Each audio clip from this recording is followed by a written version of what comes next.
Boa noite. O 3-1 de hoje discute a polêmica em torno do Conselho Nacional de Justiça, que vem fiscalizando as contas dos magistrados, e as entidades de classe alegam que há irregularidades na quebra de sigilo de juízes e servidores. E ainda acusam a corregedora, ministra Eliana Calmon, de extrapolar suas funções. Para debater esse assunto, convidamos o presidente da Associação dos Magistrados Brasileiros, Dr. Nelson Calandra, o presidente da Ordem dos Advogados do Brasil, Dr. Ofir Cavalcante, e o presidente da Associação Nacional dos Magistrados da Justiça do Trabalho, ANAMATRA, Renato Santana, Dr. Renato Santana. Antes de começar a nossa conversa, vamos assistir uma reportagem sobre o tema. Desde 2010, como corregedora do Conselho Nacional de Justiça, Eliana Calmon vem desafiando o corporativismo da classe jurídica e fazendo uma verdadeira operação pente fino pela transparência da magistratura. Mais de uma vez, a ministra do STJ declarou a existência de bandidos de toga e, por isso, vem sofrendo retaliações de diversos órgãos do Judiciário, inclusive do Supremo Tribunal Federal. Só posso lamentar, porque tudo isto é fruto de maledicência e de responsabilidade da AMB, da ANAMATRA e da AJUF. Associações que mentirosamente desinformam a população e passam a dizer o inexistente, falar o indevido e detratar de um órgão que, em última análise, pretende defender as instituições brasileiras da corrupção. Em dezembro de 2011, o STF limitou o trabalho de investigação do CNJ por meio de uma decisão judicial. Com isso, surgiu uma situação curiosa. O órgão que deveria fiscalizar as contas dos magistrados teria que pedir uma autorização aos próprios suspeitos. A alegação era de que o Conselho tinha cometido irregularidade na quebra dos sigilos de juízes e servidores do Judiciário. A corregedora tem motivos para duvidar da lisura dos magistrados. Um levantamento feito pelo COAF, órgão do Ministério da Fazenda, mostrou que mais de 3.000 juízes e servidores realizaram operações financeiras atípicas no período de 10 anos. Isso significa uma movimentação de quase 900 milhões de reais. A investigação que atingiu o TJ de São Paulo foi amplamente questionada pela AMB, a Associação dos Magistrados Brasileiros. A ministra não é de perder tempo. Já enviou um relatório ao STF com explicações sobre as investigações. Estou absolutamente segura da veracidade e da correção do meu agir. E só quem pode questioná-lo é o Supremo Tribunal Federal. Doutor Calandra, qual é a posição com relação a essas declarações da ministra, de sua entidade? Quer dizer, ela acusa a entidade de estar exagerando nas críticas. Azedo, eu estava ouvindo aqui e estava lembrando do meu cunhado francês que já morreu. E eu me lembro que eu era advogado dele e chamaram ele de mentiroso. A mentira para o francês é pior do que xingar a mãe, não é? E eu acredito que houve um exagero por parte da minha colega quando ela assim se refere às entidades de magistrados. A pergunta que eu faço é por que as 3 maiores associações de magistrados do país batem às portas da Suprema Corte para pedir que seja obedecido também em relação ao CNJ aquilo que dispõe de modo expresso a Constituição brasileira. Então, o nosso desejo não é de que não haja investigação. A altura da ação proposta para declarar a constitucionalidade da existência do Conselho Nacional de Justiça, ou seja, uma ação positiva, foi a AMB, e secundada pela ANAMATRA e pela AJUF, que nos acompanham sempre nessa trajetória toda, sempre com a assistência dos nossos colegas. Então, nós não somos contra que haja controle da magistratura. O Conselho Nacional de Justiça foi produzido pelas lideranças da magistratura que não olhavam para si próprias. E é por isso que veio o Conselho Nacional de Justiça a criar várias coisas boas inclusive a fiscalização. Nós somos completamente favoráveis à investigação, mas somos completamente avessos à violação da Constituição brasileira. Se nós violarmos a Constituição brasileira, nenhum dos telespectadores terá garantia na sua intimidade, na sua vida. Então, nós não podemos quebrar o sigilo de todos os integrantes da advocacia porque um advogado agiu mal. Nada justifica eu colocar todos os advogados brasileiros como alvos do COAF porque um advogado teria agido mal ou há suspeita sobre um advogado. É preciso um fato concreto e eu sou juiz criminal, então posso dizer isso. Só com um fato concreto nós podemos autorizar, a pedido do Ministério Público, e sempre a parte que o sigilo bancário e fiscal é quebrado e de comunicações, ela tem assistência de um advogado, não é? Então, agora, ela alega que não houve quebra de sigilo, que o COAF fez o que faz com todo cidadão, quer dizer, qualquer movimentação fora do padrão, ela é, vamos dizer assim, identificada e, se for o caso, sofre uma investigação. Isso é o procedimento que o COAF adota em relação a qualquer cidadão e a qualquer servidor público. O primeiro questionamento... Esse é o argumento dela. Agora, vocês afirmam que houve quebra de sigilo. Como é que isso aconteceu? O que nós dizemos é que não é possível colocar toda uma categoria como alvo. O regimento interno, por um equívoco dos nossos colegas, ele foi violado, porque o Conselho Nacional de Justiça não é um órgão singular. Ele é um órgão plural, democrático, onde a OAB tem assento, o Ministério Público tem assento, tem voz, pode falar, assentar suas posições, e cada um dos seus integrantes deve ser ouvido. Nesse pedido de providência que gerou esse infeliz incidente, ele traz para nós o fato de não ter sido ouvido o plenário. Ou seja, se coloca como alvo toda uma categoria sem ouvir o plenário. Segundo, não há um fato concreto e pré-determinado para quebrar o sigilo de 200 mil pessoas, servidores, juízes, aposentados em ativa, familiares, filhos de juízes, esposas, esposos, todos foram colocados como alvo. Então, isso é que não pode haver. E na decisão da ministra Eliana Calmon, ela requisita o RIF. O que é o RIF? O RIF é o exame minucioso da operação bancária pelo COAF como um procedimento interno para operações atípicas, que não serão necessariamente criminosas ou ilícitas. Então, esse RIF quebra sim o sigilo bancário, porque ele traz informações detalhadas sobre o indivíduo, sobre o que ele declarou no banco e sobre a sua movimentação bancária. Doutor Renato, por exemplo, se você for fazer uma transferência bancária num banco qualquer, na hora de fazer a transferência tem lá um item que você tem que preencher. Se aquela transferência é crédito em conta, se é pagamento de pensão, se é aluguel, quer dizer, é um mecanismo de controle que o Banco Central exerce sobre as características da movimentação das pessoas. São consideradas movimentações atípicas toda vez que há alguma movimentação que fora do padrão, vamos dizer assim, de operação daquela conta corrente ou do padrão, vamos dizer assim, de renda daquele contribuinte que todo ano declara renda. Quer dizer, há um controle sobre a vida financeira de todas as pessoas indistintamente.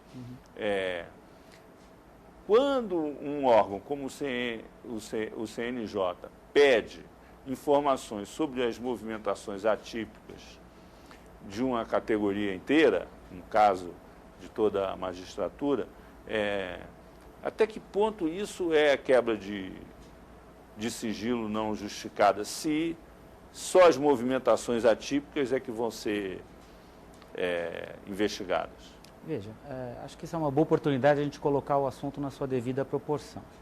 Eu estou dando uma de advogado do diabo, Perfeito. porque a ministra não está aqui. Claro. Então eu estou Claro.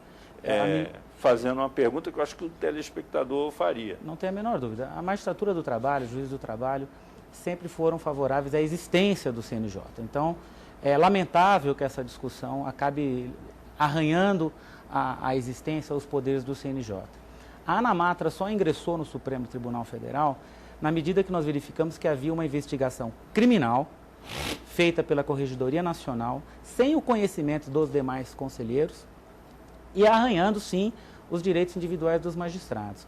O COAF, ele existe, e não se questiona a existência do COAF, existe uma fiscalização geral. O que acontece quando existe uma movimentação atípica? Acende uma luzinha amarela lá, é feita uma série de filtragens, porque isso não quer dizer que a luzinha amarela significa alguma coisa errada. E no final, quando existe esse relatório, ou seja, lá no final, quando o órgão administrativo já verificou que pode existir uma irregularidade, ele comunica ao Ministério Público e à Polícia Federal. Para que o processo... Não, mas é importante dizer isso, para que o processo tenha começo, meio e fim. A magistratura do trabalho está fazendo um serviço ao Brasil, porque essa investigação feita, como a ministra está conduzindo, ela seria anulada pelos advogados, você faria festa dos associados da OAB, porque é uma investigação que não tem causa, que não tem começo, meio e fim e não obedece ao devido processo legal. Vou assim, botar mais um pouco de lenha na fogueira. Existe um padrão de funcionamento do judiciário com relação a isso, que é mais ou menos o seguinte: o Ministério Público faz lá uma denúncia e pede para bloquear os bens e quebrar o sigilo de um cidadão. Isso é feito quase que no piloto automático pelos juízes. Não, sempre de maneira fundamentada. Mas sim, ele faz e depois vai investigar se o cara é culpado, se não é, se desviou, se não desviou, ele fica lá 10 anos com os bens bloqueados enquanto a coisa não se resolve. O Ministério do Trabalho, quando tem uma ação trabalhista e que a ação está pendente por resolução, a primeira coisa que ele faz é bloquear os bens dos sócios da empresa até que a ação trabalhista se resolva. Aqueles bens ficam lá à disposição, porque se a empresa perder a ação e não tiver os recursos para pagar as indenizações, etc., os bens dos proprietários vão... E faz isso antes do julgamento definitivo. Quer dizer, existe um padrão. O CNJ tem atribuições, teoricamente, semelhantes ao do Ministério Público em relação à magistratura, porque o Ministério Público tem, vamos dizer assim, mais limitações que o CNJ teria para investigar por moto próprio a atuação da magistratura. Então, de certa maneira, cumpre ou substitui o papel do Ministério Público. Não é um pouco feitiço quanto feiticeiro? Quer dizer, um padrão de atuação que se generalizou na magistratura, que foi utilizado por uma ministra do Superior Tribunal de Justiça, exercendo a função de corregedora no CNJ, não é um pouco feitiço quanto feiticeiro que está acontecendo? Eu quero dizer que eu não concordo quando você diz que as coisas funcionam no automático. Não é assim. E o juiz, ele tem uma formação, e isso está incutido na formação do juiz, ele sempre motiva suas decisões. A decisão sem motivação, seja ela administrativa, seja ela judicial, ela é nula. Então não é assim que o juiz vai penhorando, vai quebrando sigilo, não. E a coisa julgada, tudo né? Motivadamente. E o que aparece muitas vezes, o que aparece na imprensa é aquele sigilo que foi quebrado. Não aparece aquele que não foi quebrado. Aparece aquela pessoa que foi presa, não aparece aquela prisão que o juiz negou a prisão. Então dá a impressão de que existe truculência na investigação controlada pelo magistrado. Vocês estão dizendo que o que ela fez foi uma truculência, não é isso? Não, ela violou o regimento então interno. Eu estou perguntando o seguinte, tese, não é um pouco um padrão que está se repetindo? É o Supremo, milhares de vezes, já disse, está aqui o presidente da OAB, que pode confirmar isso, que você não pode, em hipótese alguma, quebrar sigilo bancário, sigilo fiscal, sem que você tenha uma acusação determinada e um fato concreto. E ordem judicial. E ordem E judicial. ordem no juiz criminal. Portanto, quando o COAF detecta uma operação anormal e ele encaminha à Polícia Federal, ela vai fazer uma triagem por técnicos especializados que só fazem isso, vai para o Ministério Público Federal, que só se ocupa disso, vai para um juiz que está ocupado desse tipo de causa, as varas federais dedicadas à lavagem, crimes de lavagem de capitais, né? E aí é que vai ter o procedimento fundamentado para quebrar o sigilo bancário. Quando a Justiça do Trabalho, ela determina a penhora, o bloqueio de uma conta bancária, ela faz isso porque antes alguém de carne e osso ou uma empresa deixou de cumprir aquilo que o juiz ordenou. Ele não pode, sem uma deliberação transitada em julgado, fazer o bloqueio de uma conta bancária, entrar na conta bancária. Vamos ouvir o Ofir aqui, que até agora, que ele aqui é o advogado mesmo, de verdade, aí, o representante do advogado. Ofir, o que você acha disso? Bem, em primeiro lugar, você vê como a advocacia sofre, né? Aqui entre dois presidentes de grande entidade, dominando a cena e a advocacia tendo que efetivamente aguardar um momento para poder fazer a sua intervenção. Mas estou falando isso de brincadeira, nós temos muitas identidades, com a OMB, com a Anamatra, e muitas convergências. Temos também divergências. O primeiro, uma correção histórica. A AMB foi contrária, sim, à criação do Conselho Nacional de Justiça. A ADI 3367, que teve como relator o ministro Peluso, foi muito clara, contrária ao pedido da AMB. A AMB não queria o controle externo. Quem queria o controle externo era a advocacia brasileira. Isso foi debatido de vários congressos da OAB, em várias conferências nacionais. Se teve uma luta muito grande no Congresso Nacional para aprovar. Não se aprovou como a sociedade queria, que era um conselho, um controle externo paritário. Ficou 9 juízes contra 6 representantes da sociedade civil, dentre os quais 2 advogados. Portanto, o Conselho Nacional de Justiça foi criado já sob essa égide da reação por parte de um segmento da magistratura que naquele momento foi representado pela Associação dos Magistrados Brasileiros. Só uma parte. Só um instantinho. A partir daí, se começou então ao Conselho Nacional de Justiça a caminhar a passos vagarosos, tem apenas 7 anos, e tentando encontrar a sua identidade dentro dessa estrutura democrática que vivemos. Diga-se de passagem que o Conselho Nacional de Justiça, ele, depois do Supremo Tribunal Federal, na hierarquia da Constituição, ele está acima dos demais tribunais, das demais justiças, etc. Aí se vem para uma discussão. O Conselho Nacional de Justiça quebra a autonomia das justiças estaduais, das demais justiças. Ora, quando estas normas das autonomias estaduais foram criadas para que a justiça pudesse, em nível de Estado, dispor, pôr e repor tudo o que quisesse, na parte administrativa, disciplinar, financeira, veio a Constituição e disse, agora vamos ter que conviver essa autonomia dos estados, essa autonomia dos tribunais, com o Conselho Nacional de Justiça. Portanto, há uma nova norma constitucional que está hoje a imperar. E o que está havendo novamente é essa reação por parte de quem teria o poder antigamente que não quer largar o osso. E a partir daí é que nós precisamos pontuar por que o Conselho Nacional de Justiça precisa ter resguardado os seus poderes, porque ele surgiu justamente, isso está dito não por mim, está dito pelo ministro César Peluso no seu voto na ADI 3367. As corregedorias, infelizmente, não tinham estrutura e eram corporativas, e era necessário haver um outro olhar da sociedade para que o magistrado não se sentisse Deus. Por isso que é necessário haver sempre o controle por parte do Conselho Nacional de Justiça. Ofir, nós vamos fazer um intervalo, voltamos daqui a pouco e no próximo bloco a gente abre o bloco aprofundando essa discussão. Até já. Conselho Nacional de Justiça. Participam da conversa o presidente da Associação dos Magistrados Brasileiros, Nelson Calandra, o presidente da Ordem dos Advogados do Brasil, Ofir Cavalcante, o presidente da Associação Nacional dos Magistrados da Justiça do Trabalho, ANAMATRA, Dr. Renato Santana. Antes do debate, nós vamos ouvir uma pergunta de telespectador. Se o CNJ está errado, como ele devia proceder? Dr. Calandra. A parte que eu pedi seria para esclarecer aos telespectadores que a ação foi ação direta de constitucionalidade. O pedido da AMB não foi para declarar inconstitucional a existência do CNJ, e sim que ele fosse declarado constitucional.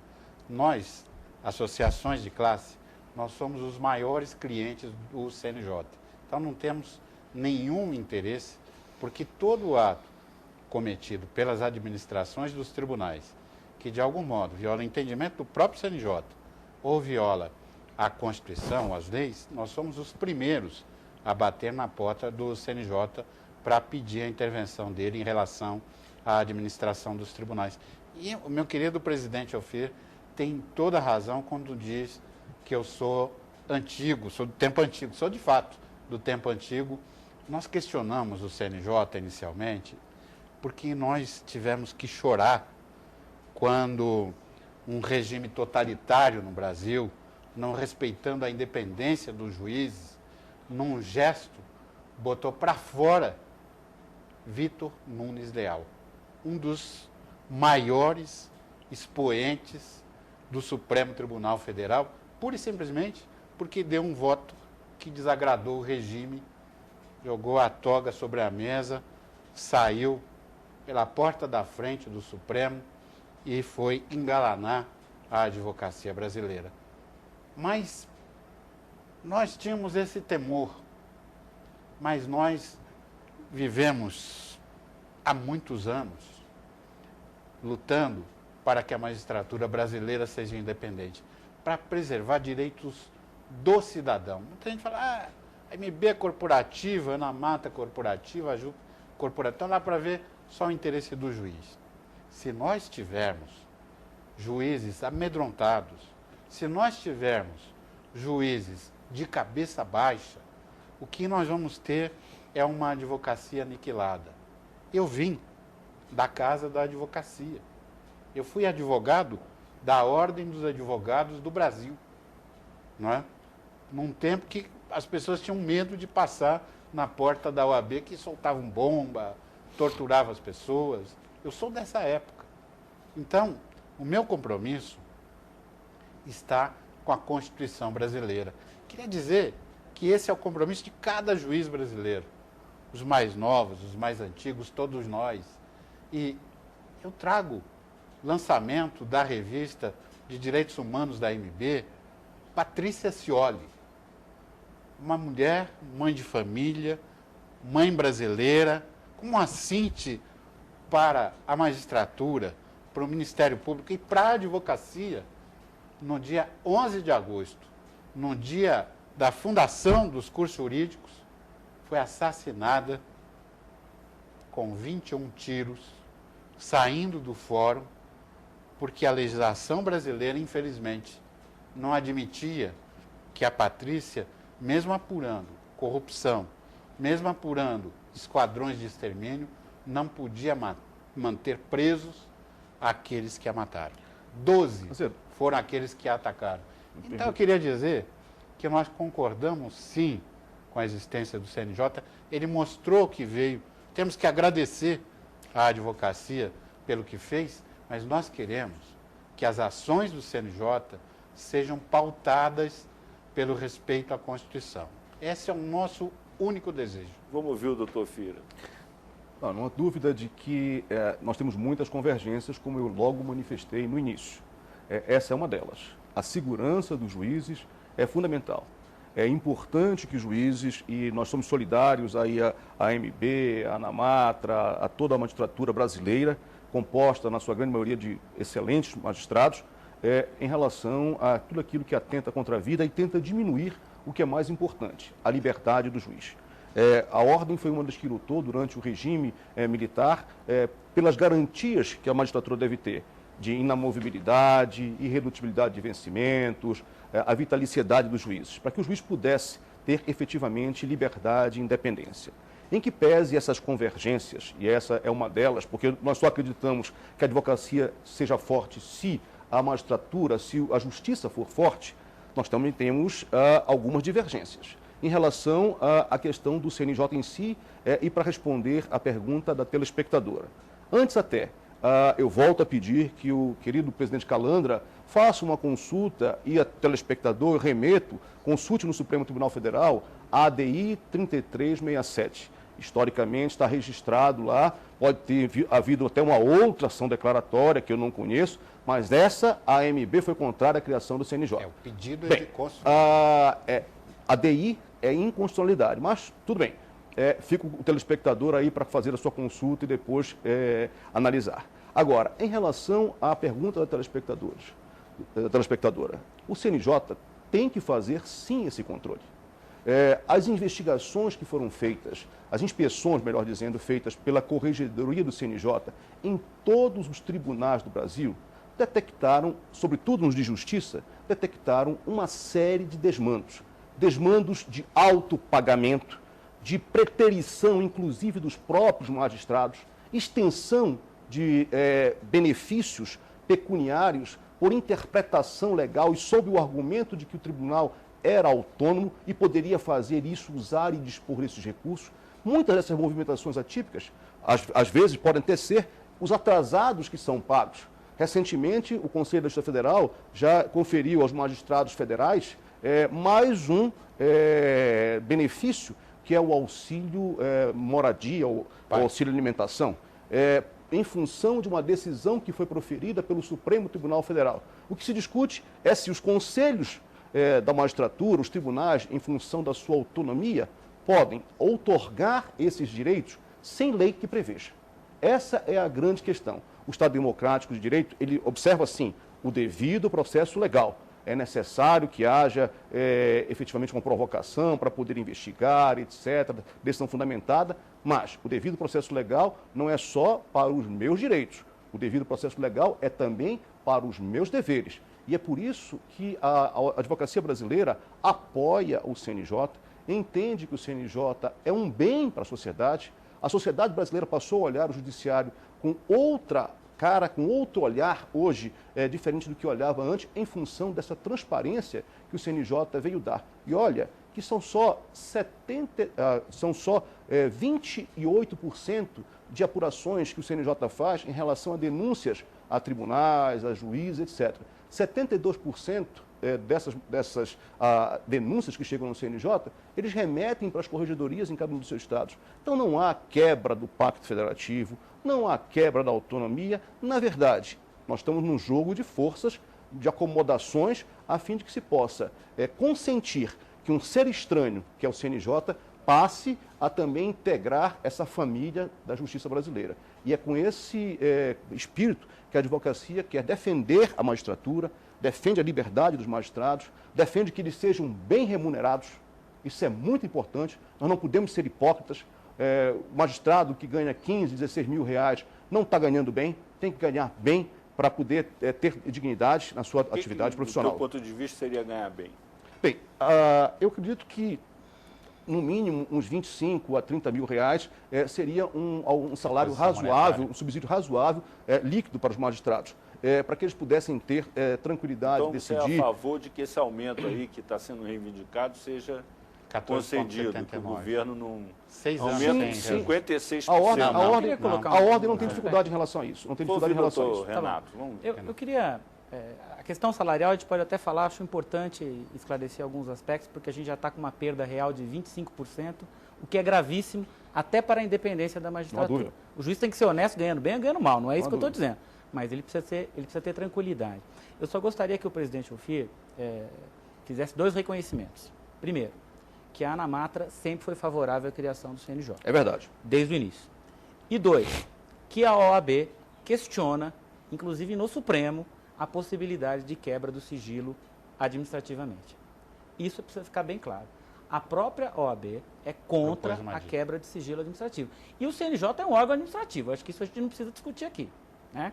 Então, isso acho que precisa ficar claro para a sociedade, que o que a ANAMATRA, por exemplo, junto com a MB e a JUF estão fazendo, é questionar essa quebra de sigilo indiscriminada, administrativa, que não se sustenta.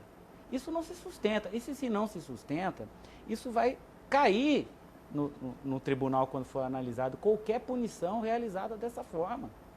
Vai haver impunidade. A gente não quer impunidade, a gente quer que o mau juiz... É um vício de origem no o mau juiz seja processo. identificado, punido e extirpado da magistratura. É isso que a gente quer.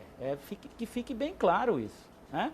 Então, eu quero dizer também, e aproveito para dizer isso publicamente, que a ANAMATRA é uma entidade muito democrática.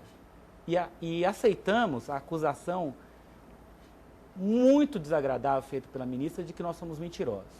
Não somos mentirosos, defendemos o que falamos e defendemos, não é na frente da Câmara, não, defendemos dentro do Supremo Tribunal Federal. Fomos ao Supremo Tribunal Federal e mostramos que a investigação que ela está fazendo está errada. Ela quebrou sigilo, sim, de magistrados. Quebrou, e hoje os jornais de hoje trazem que ela teve uma segunda quebra, que foi feita via Banco Central. Então, a ministra que se explique lá no Supremo Tribunal Federal. As informações que a ministra prestou ao Supremo Tribunal Federal, e eu as li, ela não traz uma linha de decisão do Supremo favorável à atuação dela. Ela, como ela falou, que se defenda no Supremo Tribunal e que convença o Supremo Tribunal Federal de que ela agiu corretamente.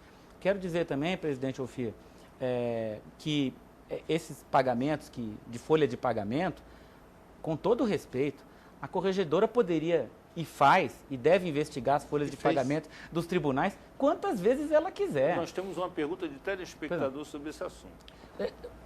Pois não. Quebrar sigilo de juiz não deveria ser uma coisa natural? Então, por que quanta preocupação?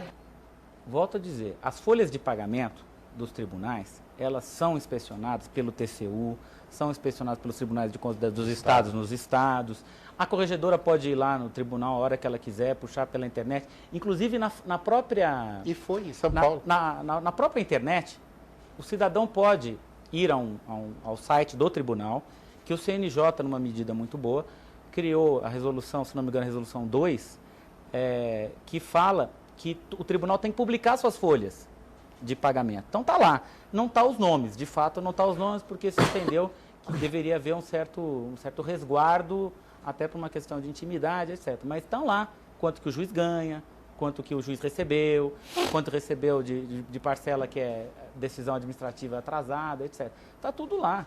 Então a gente não questiona a possibilidade da corregedora e do CNJ fiscalizar as folhas de pagamento.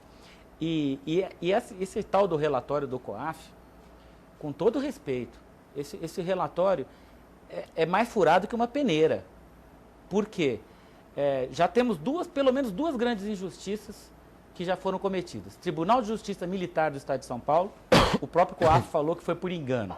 Não era o Tribunal de Justiça do Estado Militar. Aliás, os colegas ficaram entristecidos. Imagina né, o filho de um juiz desse tribunal que viu lá na capa lá do jornal, só faltou escrito, seu papai é corrupto, né? Mas não, depois veio o COAF e falou, não, isso foi um engano, não era o TJ Militar. O Tribunal Regional do Trabalho do Rio de Janeiro, que diz que tem o doleiro, etc., movimentação. A movimentação financeira que essa pessoa fez, o próprio COAF esclareceu, ela foi feita antes de ele ingressar no tribunal e foi feita porque ele era funcionário de uma casa de câmbio. Imagine os colegas do Rio de Janeiro que ficaram vendo na imprensa durante 10 dias que havia movimentação de 200 e tantos milhões dentro do tribunal, quando foi se verificar, primeiro que era um servidor. Quando se vê coisa errada em tribunal, todo mundo pensa que é o juiz, né? Ninguém vai achar que é o servidor, acha que é o juiz. Depois de 10 dias vem, não, era um funcionário, que era doleiro, que já foi preso, parece que uma vez pela Polícia Federal. Como é que fica a honra da gente? É isso que eu quero. É isso que eu quero. Hipotecar, efetivamente, doutor Renato, nós vamos fazer um breve intervalo, voltamos daqui a pouco. Estamos de volta com 3-1, que hoje discute a polêmica em torno da fiscalização de magistrados pelo Conselho Nacional de Justiça. Participam da conversa o presidente da Associação dos Magistrados Brasileiros, Nelson Calandra, o presidente da Ordem dos Advogados do Brasil, Ophir Cavalcante, e o presidente da Associação Nacional dos Magistrados da Justiça do Trabalho, Ana Mata, doutor Renato Santana. Antes do debate, nós vamos ouvir mais uma pergunta de telespectador. A justiça não está sendo cooperativista demais? Doutor Ofir, o que você acha disso? Bem, até antes de responder a pergunta do telespectador, eu queria só fazer uma rápida incursão aqui no que falou o presidente Renato da ENAMAT, da Associação Nacional dos Magistrados Trabalhistas. A grande questão agora, e eu fico feliz de ver a ANAMAT e a magistratura abraçando essa causa, que é uma causa do Brasil, é o respeito ao sigilo bancário, ao sigilo fiscal, esse princípio que é uma cláusula pétrea na Constituição e que não pode ser quebrado sob pena de nós passarmos por um Estado totalitário. Essa é uma questão muito cara para os advogados do Brasil que sempre defendeu isso.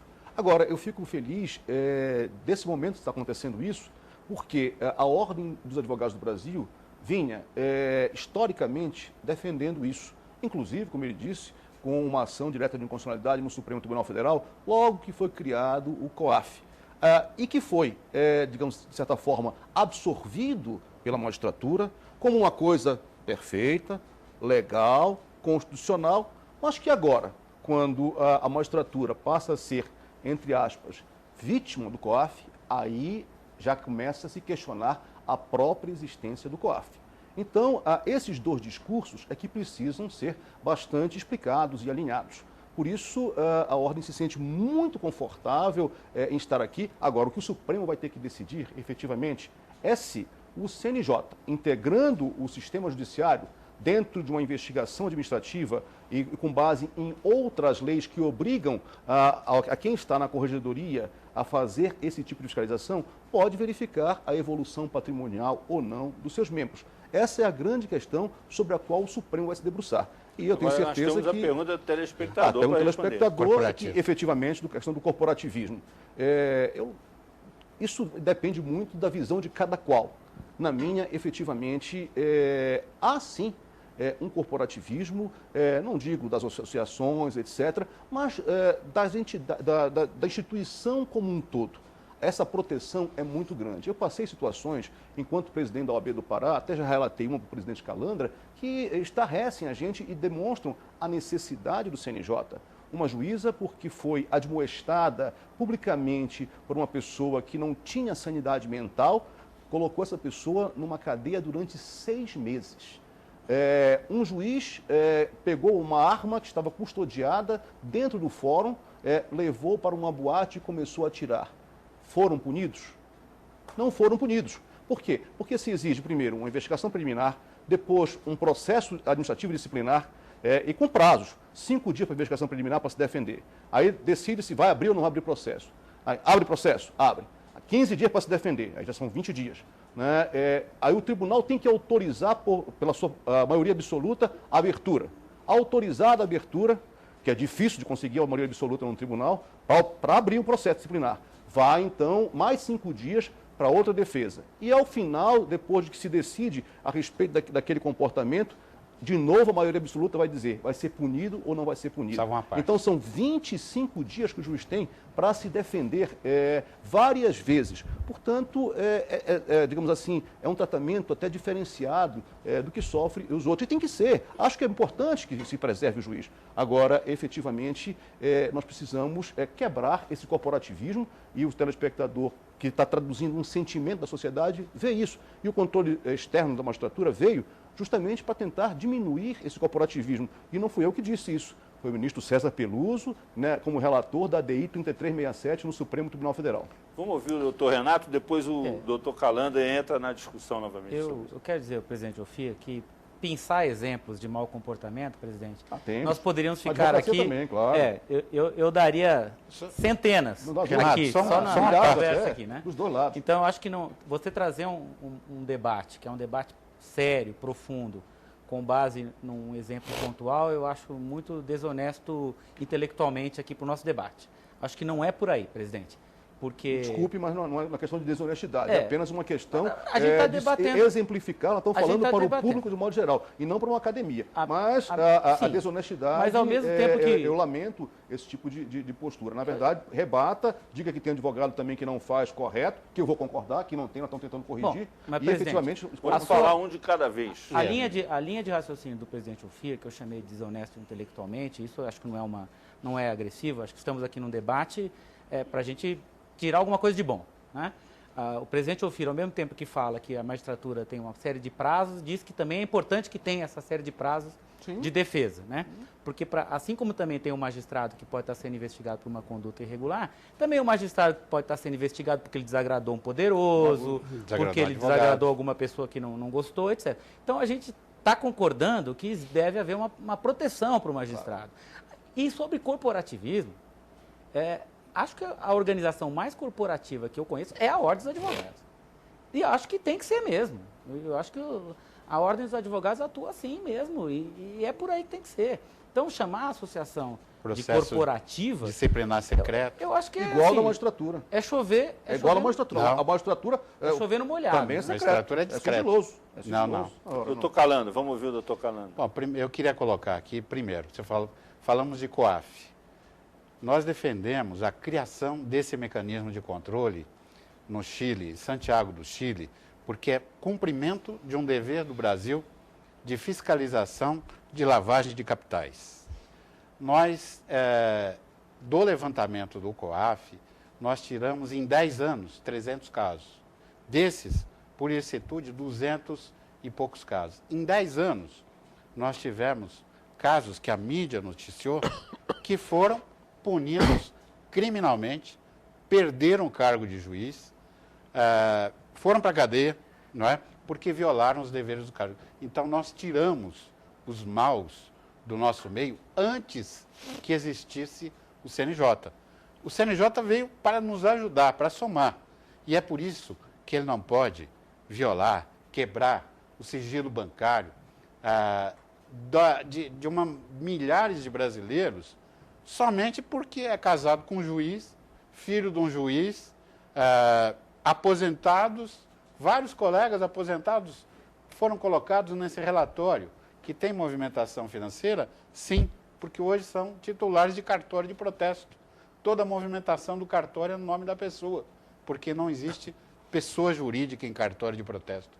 Então, ou advogados, né? Ou advogado, juízes que são advogados. O advogado, não é? A minha mulher, que é advogada, ela está também sob esse alvo de investigação, pelo simples fato de ser casada comigo.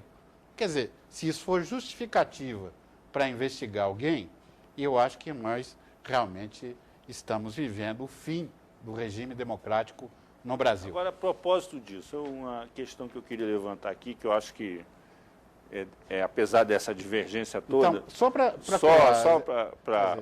a gente dar um passo adiante na discussão, apesar dessa divergência toda, vocês têm interesses comuns. Só um a questão do dinheiro que você falou, de pagamentos altos e tal, acho que foi o presidente Ofir que falou. Não, eu não falei isso. Não, foi o presidente Ofir. Eu perguntei sobre qual era o valor do salário que ele considerava ideal, já que ele achava que o juiz ganhava Eu fico pouco. muito feliz de ter o apoio da OAB Federal para nos acompanhar, presidente da República, pedir a reposição monetária do subsídio, que está há 6 anos em atraso. E o nosso aumento não é 8 bilhões, não é 51%, é 5,25%, que nós economizamos do orçamento do Poder Judiciário Federal, gastamos 3 ao invés de gastarmos 6. Então, começou a circular uma mentira que a reposição monetária da magistratura era 8 bilhões de reais. Então, isto é mentira, não é real. Assim como nós não concordamos com essa quebra indiscriminada de sigilo bancário, colocar todos como alvo. Todo brasileiro é alvo do COAF, mas ele não pode ser escolhido como alvo pelo simples fato de ser magistrado, de ser casado com magistrado, ser filho de magistrado. Doutor Calando, só para retomar a discussão, há uma situação, pela primeira vez, eu acho, desde o regime militar, mas aí por razões completamente diferentes, que para a opinião pública, cada vez mais fica perceptível uma certa crise no judiciário brasileiro. Há muito conflito, brigas até de natureza pessoal entre ministros do Supremo Tribunal, discussões no Supremo, em sessões do Supremo, que são transmitidas ao vivo, que, vamos dizer assim, até chocam o cidadão comum que tinha uma imagem da alta magistratura do país completamente diferente dessa que aparece na TV.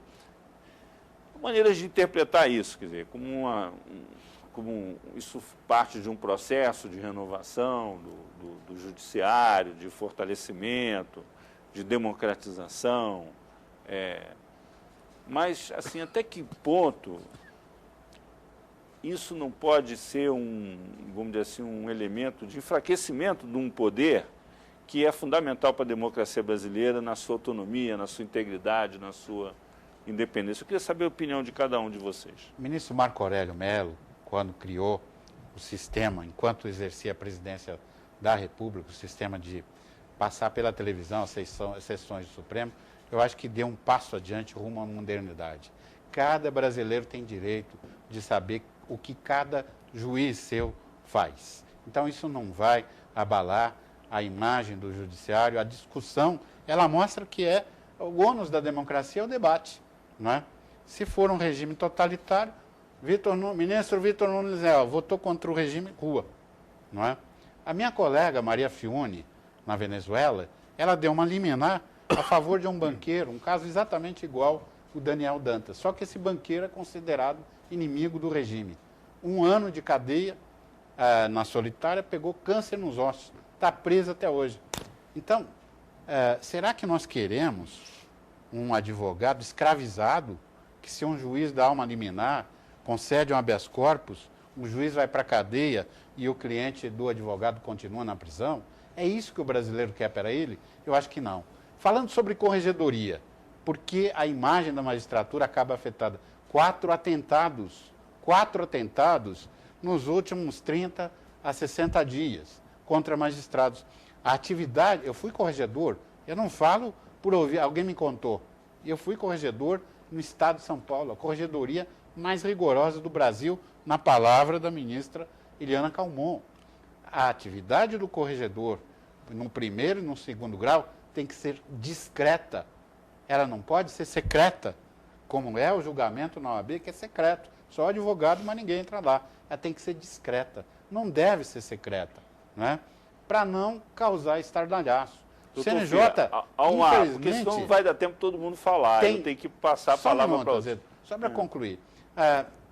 O CNJ, infelizmente, ele criou uma agência de notícias.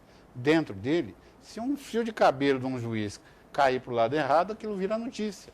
Resultado, 4 atentados, uma bomba, os pais da juíza que deu a liminar em favor do estado do Ceará, torturados barbaramente, quiseram queimar o corpo deles, não há tempo para eu relatar isso, bomba contra uma juíza que concedeu uma medida em favor de uma família em São Paulo, e é daí para fora. Então, nós temos... que isso tudo é, vamos dizer assim, fruto de um caldo de cultura criado pela ministra Eliana Calmon? Eu me lembro que eu tive uma entrevista com um delegado federal no aeroporto de Congonhas, e ele diz assim: doutor, se até o senhor que é juiz tem medo da corregedora, que dirá eu que sou delegado? Então se instaura um Estado... Nós temos que dar a palavra para os outros, eu estou falando. Rapidamente, nós temos 1 minuto para encerrar o programa. Transparência não faz mal a ninguém. Filmada, televisada, as sessões do Supremo, isso nos parece muito importante, sim, para que se revele à nação como está sendo aplicado os seus recursos através das decisões do Supremo Tribunal Federal. No tocante à transparência para a magistratura, nós partimos de um pressuposto. É o princípio constitucional de que todos são iguais perante a lei. Uns não podem ser mais iguais do que outros. Temos que ter, sim, garantias para o magistrado. Agora, ele não pode ficar, digamos assim, dispensado de ser fiscalizado. E o que vinha acontecendo, e não sou eu que digo, é o povo brasileiro que diz, os magistrados não tinham a fiscalização que deveriam ter. Infelizmente, essa é a realidade. Nós estamos falando aqui de uma justiça ideal e de uma justiça real. A justiça real, no seu dia a dia, mostra que, infelizmente, não há essa fiscalização. E o CNJ veio justamente para suprir um pouco isso, porque ainda há muita situação que precisa ser corrigida. Doutor Renato, nosso tempo acabou praticamente. Infelizmente... Eu só agradeço a oportunidade de participar desse debate e dizer que a justiça real que os juízes do trabalho querem é a justiça real que a gente faz na justiça do trabalho. Honesta, rápida e, se necessário, contrariando o poderoso, respeitando o advogado, que é parceiro da magistratura. É assim que nós queremos seguir com o nosso poder judiciário. Bom, nós vamos encerrar, chegamos ao final do programa. Agradecemos a presença do presidente da Associação dos Magistrados Brasileiros, Dr. Nelson Calandra, do presidente da Ordem dos Advogados do Brasil, Dr. Ofir Cavalcante, e do presidente da Associação Nacional dos Magistrados da Justiça do Trabalho, ANAMATRA, Dr. Renato Santana. Mande suas sugestões para o e-mail 3a1@tvbrasil.org.br e até a próxima quarta-feira com mais um 3 a 1 aqui na TV Brasil. Até lá.